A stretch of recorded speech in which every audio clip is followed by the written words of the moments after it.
Hi friends, welcome back to my YouTube channel. So ಇವತ್ತು ನಾವು ಧರ್ಮಸ್ಥಳ ಸುಬ್ರಹ್ಮಣ್ಯ ದೇವಸ್ಥಾನಕ್ಕೆ ಹೋಗ್ತಿದ್ದೇವೆ. ನಿನ್ನೆ ನನಗೆ ಚಿಕ್ಕಮ್ಮ ಕಾಲ್ ಮಾಡಿ ಟೆಂಪಲ್ಗೆ ಹೋಗುವ ಅಂತ ಹೇಳಿದ್ರು. ಸೊ ಅದಕ್ಕಾಗಿ ಸಡನ್ ಪ್ಲ್ಯಾನ್ ಆಗಿ ನಾನು ಆಫೀಸ್ಗೆ ಲೀವ್ ಎಲ್ಲ ತಗೊಂಡು ಈಗ ನಾವು 6 o'clock ಮನೆಯಿಂದ ಹೊರಟಿದ್ವಿ.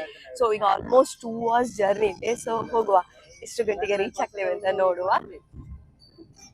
ಮನೆಯಿಂದ ಎಕ್ಸಾಕ್ಟ್ 2 hours ಜರ್ನಿ ಇದೆ. ಸೊ ಆ ಜರ್ನಿಯನ್ನು ಸ್ಟಾರ್ಟ್ ಮಾಡ್ತಾ ವಾಹನ ಚಲಿಸುತ್ತಿರುವಾಗ ನಿಶಬ್ದತೆಯ ನಡುವೆ ಪ್ರಕೃತಿಯ ಶಾಂತ ಹಾಗೂ ಮೃದುವಾದ ಸೌಂದರ್ಯ ನನ್ನನ್ನು ತಾನಾಗಿ ಆಕರ್ಷಿಸಿತು. ಪ್ರಕೃತಿ ಎಂಬುದು ಕೇವಲ ದೃಶ್ಯವಲ್ಲ, ಅದು ನಮಗೆ ಜೀವನದ ನಿಜವಾದ ಅರ್ಥವನ್ನು ಕಲಿಸುತ್ತದೆ.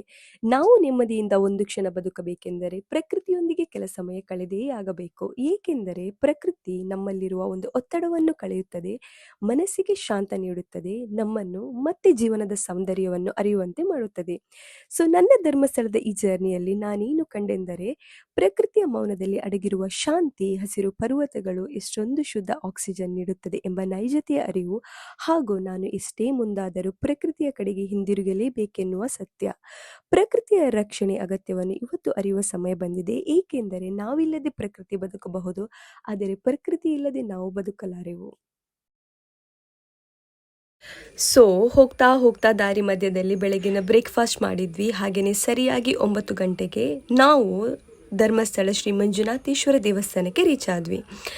ಯಾವುದೇ ದೇವರ ದರ್ಶನ ಮಾಡುವ ಮೊದಲು ನಮ್ಮ ಕೈಕಾಲುಗಳನ್ನು ಶುದ್ಧ ಮಾಡಿಕೊಂಡು ಆಮೇಲೆ ದೇವರ ದರ್ಶನ ಮಾಡಬೇಕೆಂದು ಹೇಳುತ್ತಾರೆ. ಸೊ ಹಾಗೆಯೇ ನೇತ್ರಾವತಿ ನದಿಯಲ್ಲಿ ಶುದ್ಧ ಮಾಡಿಕೊಂಡು ಸ್ಟ್ರೈಟಾಗಿ ದೇವರ ದರ್ಶನ ಮಾಡಲಿಕ್ಕೆ ದೇವಸ್ಥಾನಕ್ಕೆ ಬಂದ್ವಿ.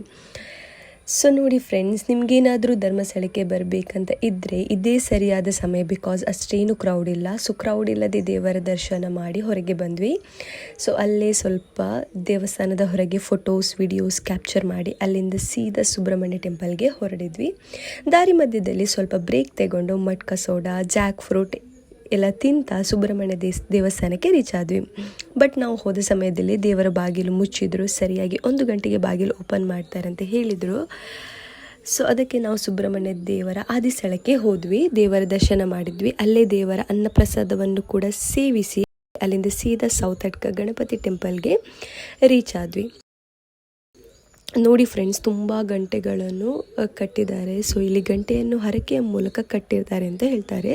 ಸೊ ಅಲ್ಲಿ ಪ್ರಸಾದ ತಗೊಂಡು ಸೀದಾ ಮನೆಗೆ ರೀಚ್ ಆದ್ವಿ. Thank you.